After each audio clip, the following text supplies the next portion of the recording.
last, the very last, so richly, brightly, dazzling yellow. Perhaps, if the sun's tears would sing against a white stone, such a yellow is carried lightly way up high. It went away, I'm sure, because it wished to kiss the world goodbye.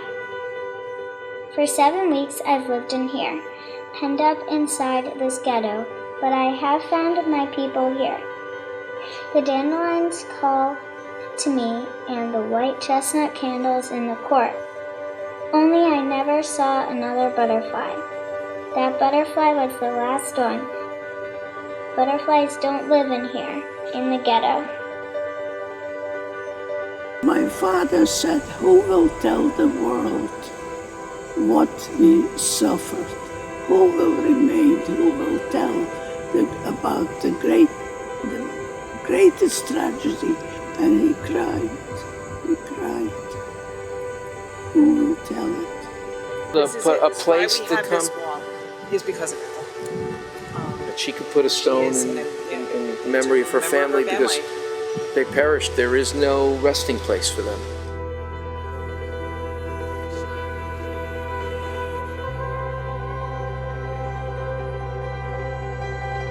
Who will tell it?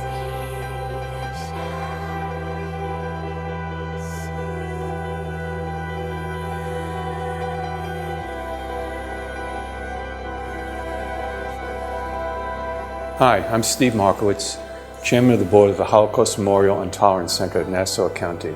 And through the extraordinary work of a group of people, survivors, volunteers, our professional staff, and our board members, for almost 25 years, we've been teaching the history and the lessons of the Holocaust to thousands of young people and adults from all over the New York area. Outside, we have a beautiful formal garden which serves as our Children's Memorial Garden, dedicated to the millions of young people who were murdered during the Holocaust.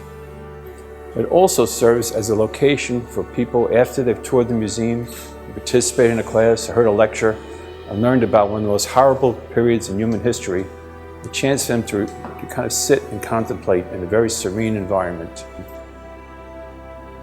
We now have a chance to further enhance the garden by taking what was the fountain and converting that into an amphitheater in which we can hold classes, lectures, concerts, and other activities that will allow us to further our mission of teaching the history and the lessons of the Holocaust. The Children's Memorial Garden was first conceived as a living memorial dedicated to the 1.5 million Jewish children who perished in the Holocaust, and later expanded to honor the memory of all children that died during World War II. Our student programs coordinate the children's learning experience with a visit to the garden, using the garden as an outdoor classroom. Named the Million Pennies Project in 1996, the project was an alliance between the Holocaust Center and school children of Nassau, Suffolk, Queens, and Brooklyn.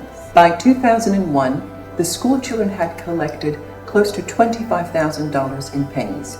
These pennies would provide the seed money for the garden.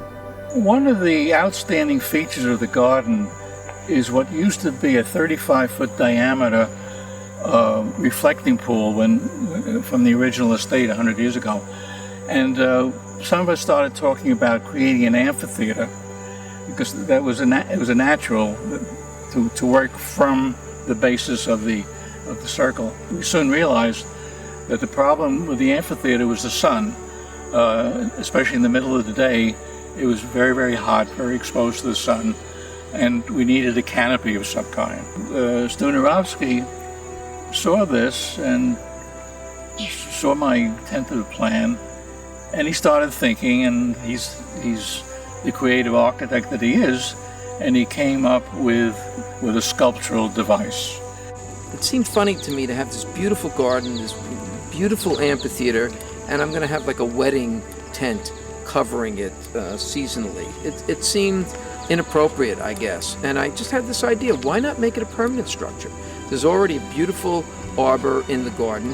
Why not design something that would be more appropriate for the garden and give the amphitheater the shade and would not require the maintenance or the, dealing with, taking canvases off, putting canvases on. And then I said, but other things create shadow, not just a covering. Sometimes, people create shadows on the ground. And then I started thinking more symbolically, more depth to it. And then I started thinking about children. Children in the amphitheater. I started thinking about, kind of the iconic symbol of children holding hands in a circle. Well, I had a circle. So I started thinking about, what if I put some children around a circle, and if I made them big enough, they would create shadow over the amphitheater. And that idea is what sort of gelled into large trellis structures that are abstractly in the shape of children holding their hands and circling the amphitheater, and it'll create shade, but also send a message. I feel as a garden structure it should be wood. I also feel that wood has some meaning in landscape. I think wood has some meaning in history, and it's more of a kind of living material. It'll age, it'll distress. I really wanted it to be something that felt like it was really part of the garden, and in spirit captured what they're trying to do at the center in educating young people, in teaching history, and that's where we're at now. We have these 20-foot trellis structures. The goal now is to refine and hopefully get them built and to see them realized.